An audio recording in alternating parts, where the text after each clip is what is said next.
beIN Sports ekranlarında özel röportajlarımız devam ediyor. Anadolu Efes'ten Elijah Bryant'la birlikteyiz. Elijah, hello, it's good to see you. Thank you. Thank you for having me here. Yeah, as a team, Anadolu Efes didn't get to be successful as the previous year, which we are going to talk about. Mm-hmm. But personally, I think this was a good year for you in terms of performances. But first of all, I would like to congratulate you because I didn't have any chance before that you were only the second player who actually became the NBA champion and the EuroLeague champion. You know who the other was? I mean, in my situation, back to back, I know there's only one, but there's actually another player on our team who's won an NBA and a EuroLeague, which is obviously Roddy is one. But I don't know, I forgot the name of the other guy who's. Yeah, there's Jim Brewer. Yeah, Jim. Yeah, okay. 82, 83. Yeah. Lakers and Cantu. Yeah. Back then. But this was really all time. So you did a really special task. So first of all, I would like to go to a little bit back. Okay. What made you to turn back to Europe from Milwaukee Bucks, champion team in NBA? Yeah, I think for me, during the time, getting cut and then trying to figure out what I was going to do, knowing I have a family, and that's one of my main priorities in my life, and making sure they're stable and taken care of financially, mentally, spiritually, all that stuff, was a great opportunity for me to come back to Europe and be somewhere for a little bit. And gratefully, that was Efes, and it was in Istanbul. Well, that was a transition period for you. You get to know your teammates, and teammates get to know you. But you managed to prove yourself very well, which is really hard to an established team like Anadolu Efes. Can you tell me about that transition, how you get to know Larkin and Mitsic, and then this year? Yeah, I think for me, I really focus on just controlling what I can control. Obviously, understanding this team is built and already have had great success with me coming in. So I just wanted to try to fit in and help to transition to wins. So whatever that was, defense, hitting threes, guarding the best player, maybe not shooting as much as I'm used to. Whatever that transition to wins is what I was trying to do. And then eventually try to carve out a role for me to help the team win at all costs. I think you did all these things in the Final Four last season because I remember you were guarding Tyler Dorsey, if I'm not wrong, in the semifinal. Yeah. And you kept him in a very limited score. Yeah. And also you were the second most points scored in the Bucks score. Yeah. So you did them all. Yeah, I think for me, whatever the team, I'm a win first guy, whatever the team needs. If it's defense that night, if it's scoring, and kind of take what the defense gives me and don't force it. Yeah, you love to be a team player, really. Yeah. But your role got bigger this season, as I might put it in this way. Yeah. Did you get a little bit concerned when you heard that Clyburn is joining? Because why I'm telling this, you know, these are the three probably the best players in Europe in their positions. Larkin, Mitsic, and Clyburn are going to team up. Yeah. And did you think like, okay, maybe my minutes may go down or my role get diminished? I don't really focus on what happens during the game. I'm more focused on, am I getting better every single day? And if I do that, I know I'll put myself in a position to have success, whether that's in Efes, whether that's NBA, wherever that is. But if I focus on things that I can't control, then that takes the locus of control away from me. So I try to really focus on what I can control. And if we have a great player coming in, that's essentially going to be better for me because we're going to win more. Maybe it didn't happen this year, but to look at it, for the team to get better, which increases us to get more wins, I wouldn't selfishly be upset about that. Do you think that the big three players playing in one team creates certain problems? For instance, Brooklyn Nets tried it as well. Irving, Harden, and Durant, but didn't work. And there are some previous examples, very rare cases. All big three players come together and lead to a championship ring or title. Do you think that is it easy, or it makes it easier, or it makes it more difficult? I think it's possible, obviously. You have teams like, let's say, Dwayne Wade, LeBron James, Chris Bosh. You have Klay Thompson, Steph Curry, Kevin Durant. So you have success stories and you have failure stories. But I think personally with us, it's hard to really say did it work or didn't. You have Shane didn't play the whole preseason. Voss was that national team. So chemistry you see in the NBA too is the team needs to mesh and they have to find, but everyone's fighting injuries all year. And unfortunately, that's what happened to us this year. We had a lot of injuries. It's not why we didn't make the playoffs, but that played a role in not being able to find chemistry late down the stretch. So I was about to ask you this. Many Efes fans are asking themselves about this. Where did it go wrong? Yeah, I mean, it's hard to point specific fingers, but at the end of the day, we're the players. We came up short, so it's obviously our fault. We accept the responsibility. But if you start looking back exactly what happened, what didn't happen, I think when you have, I mean, these three guys take most of the shots, so them not being able to figure out where they like the ball, where he likes the ball, and the little things that happen during preseason when you're playing games and trying to gel these guys together, and then us play off them, try to figure out what they want, what they don't want. When Will's posting up, does he want me to cut? Does he not want me to cut? And these are all things you gel out during preseason. But also we're playing against a bunch of other good teams. There's a lot of great teams in this league. So to say it was just us in terms of not being able to come together would discredit the other teams that are very talented as well. Yeah, obviously. I'm telling for the ones who are watching us, I asked why did it go wrong, because Efes is back-to-back champions in the EuroLeague, and this year there's no playoffs for Efes team. So do you think that this year's EuroLeague level was way more harder, or can you compare to the previous years? I mean, this is my fourth season in EuroLeague, so it's hard for me to really say has it been easier or harder. But I think obviously the talent levels continues to go up in the league. I mean, you see, teams like Baskonia, teams like Zalgiris, stuff like that. But I think it's not necessarily the level went up. It's just we weren't playing our best basketball at the right time. So were we playing great basketball when we went on a 5-game win streak? Yes, but we weren't playing with Shane. So we were figuring it out, and then we lose a few, and then we try to add Shane back. So it's like, it's a bunch of moving pieces, and we're not the only team dealing with that. You see the Warriors, they have Wiggins out for a little bit, and they have Curry gets hurt. So everyone's trying to maneuver this, and it's funny because when we won the championship, it's like there's so much luck that has to happen.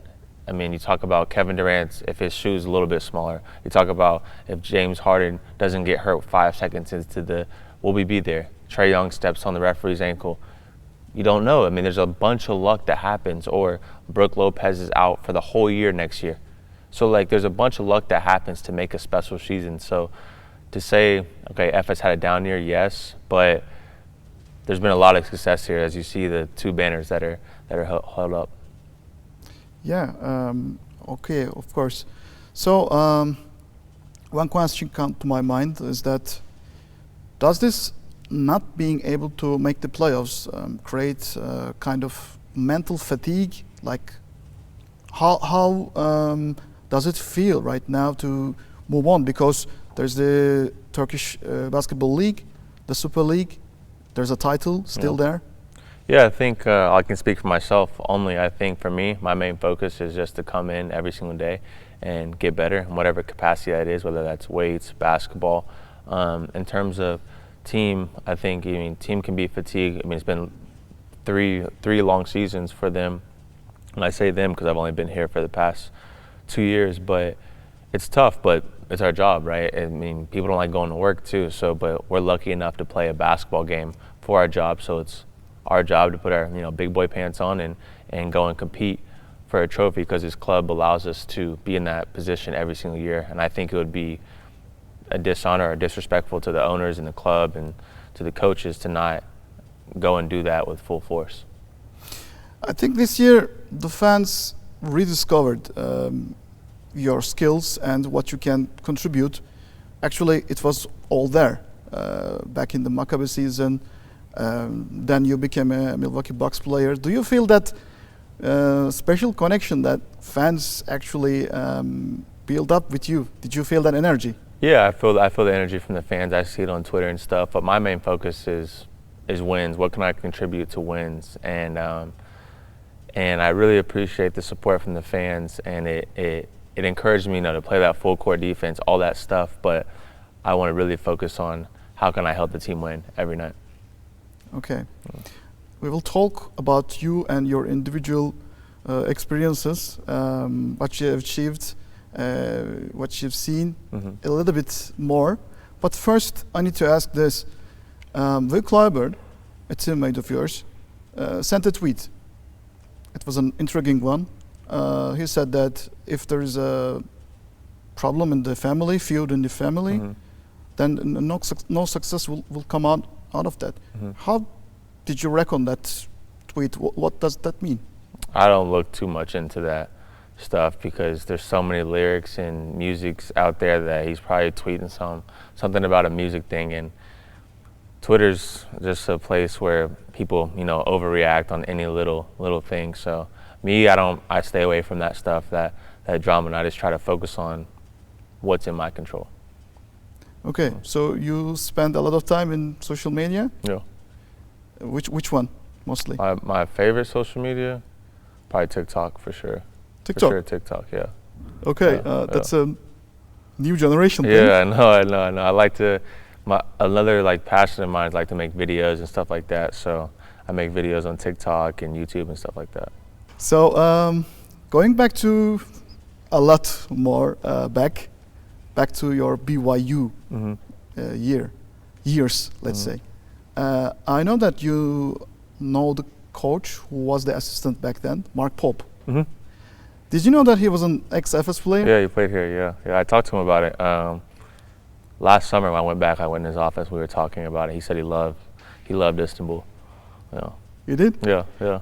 Because there are some specific memories of him that I read. He says that when he came to you, there was he had some interesting experiences. In the first, did he tell? He didn't say anything specifically, but obviously that's happens for a lot of Americans, especially in a country like this. But I love Turkey. Okay. All right. When I see your college years, let's say, or maybe earlier, I see that there were a lot of injuries, specifically with the knee. But you recovered, and you recovered very strongly. And you are a player who rarely gets injured, which is also a very good side of you. How do you manage that? I think for me, to clean up injuries, I had one scope in my knee, something super minor, and then I was sitting out just for precautionary reasons. But in terms of health and wellness, I really take care of my body in terms of stretching, in terms of diet. So this is my profession, and this is what I do for a living. So my body is a part of that to take care of my family. So what goes in is what I'm going to get out, and that's what I think about it. Okay. I also read that there's a mental strength coach of yours who is Craig Manning. And you say that he is a big part of your success. Yeah, he changed my whole trajectory in terms of going through those times where I was sitting out and really focusing on what I can control and those type of aspects, and journaling. Journaling became a big part of my routine, and he did that. He helped me, and we got to reconnect because he's with the Bucks now, working with Giannis and them. So obviously he knows what he's talking about. You're still talking a lot about the NBA and the Milwaukee Bucks, of course. Do you find a chance to follow the NBA regular season? Yeah, I watch a lot of NBA games. I still have friends over there, and it still attracts me. I'm always trying to get better and learn new stuff. Watching Luka, watching Drew, all these guys, just to continue to keep it fresh. Keep me excited to come to practice, to keep building on my game. Do you have a favorite for the playoffs, which are about to begin? Actually, the play-ins begin. Yeah, no. I for sure Bucks. Not just because I play with them, but they're super deep. They're proven.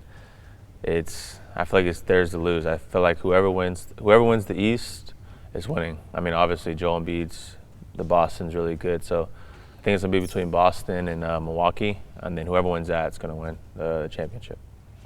Okay. Yeah. Bold prediction. Yeah, I mean, yeah. Sorry. Well, actually, I know that many people ask this to you about which one do you prefer, the NBA Finals or the EuroLeague Final Four, and you regularly answer them like, in the EuroLeague I play more, so I think I prefer this one. But in terms of fan experience, in terms of the atmosphere, the tension in the court, how do you compare the two? It's different. I mean, obviously, like you said, I played more in EuroLeague, so I didn't really get to experience everything outside. Whereas in the NBA, I'm not playing, so I'm seeing the fans, I'm seeing all this stuff. But NBA is high pressure too for these high level guys, Drew, Chris, Giannis. But it's very similar, but it's different when you're probably not going to play. In EuroLeague, I know, okay, I'm going to play for sure. So I'm so focused on what's going on, X's and O's, that I don't even notice what's going on with the fans. Whereas NBA, I know I'm probably not going to play, so I'm noticing LeBron walk in. I'm noticing Beyonce sitting courtside. I'm noticing all these little things that is like, wow, this is a different level. So it's hard to say which one is more pressure or better fans. But for me personally, obviously EuroLeague, because I played more. Do you think that in terms of structure, the two, like the NBA and the Europe, got closer and closer as far as I reckon?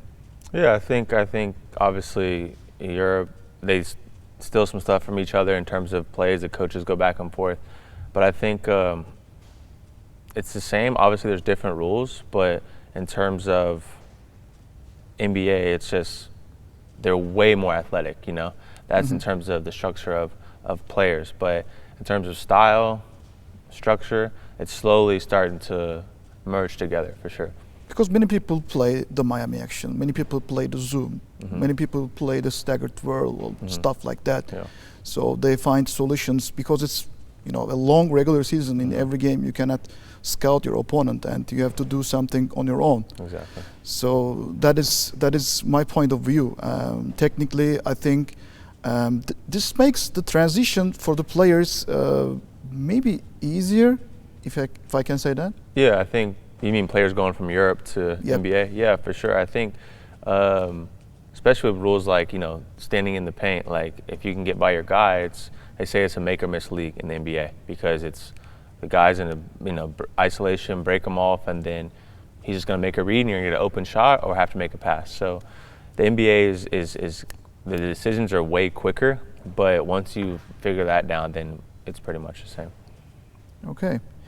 So, I think there's one year that people easily forget about, the Maccabi season, which was cut short by the pandemic. It was a really tough team. It was an exciting team. I think that team was Final Four material with Tyler Dorsey and Deni Avdija, the coach Yanis Sferopoulos. How do you remember those days? Yeah, that was my first EuroLeague season, correct? Yeah. Yeah, so it was me just wide open, eyes wide open, trying to just absorb as much information as possible. Again, trying to help the team win. And we had a really good team. We had a really good coach who brought us all together and believed in us. And it sucks because my first year we qualified for the playoffs and then it's cut short. So I never really got to experience with that team what it means to be in the playoffs, So, but it was definitely a very, very special team. Yeah, so I think you're not surprised with the success of Deni Avdija because you were his teammate when he was younger. Yeah, we guarded each other every single day, and I knew he'd be special, and obviously he's proven that.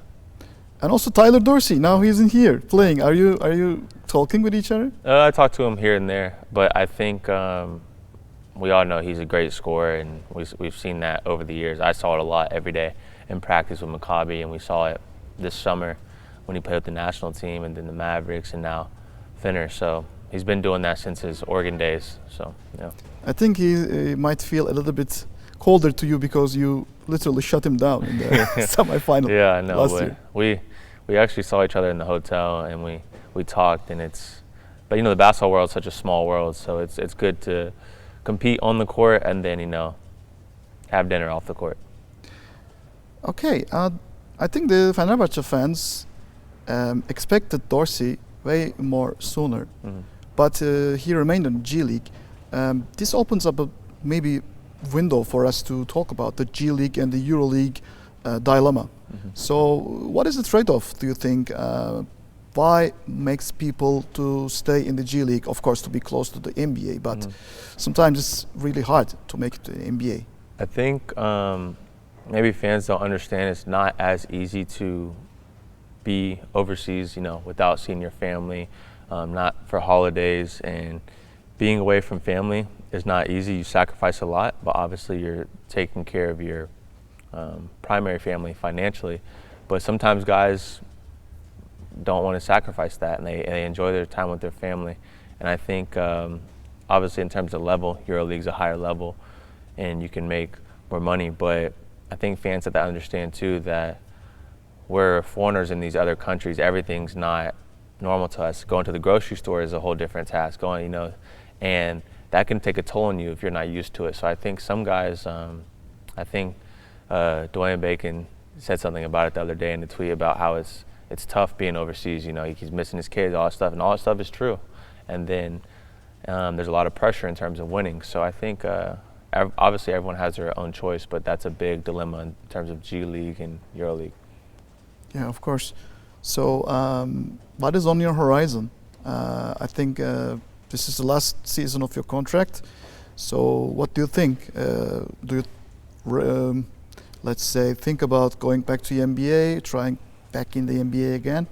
I just say, mashallah. That's what they say, right? Mashallah? Yes, that's perfectly. What I say. In God's hands, if I do everything right and I have faith, I'll be right where He wants me to be. Whether that's EuroLeague, FS, wherever it is, I'll be there and I'll work hard. I think if you focus too much on what's going to happen, when it's going to happen, then you stress yourself out, and then you start playing bad or you start being a bad teammate. So for me, whatever He wants for me, that's where I'll be.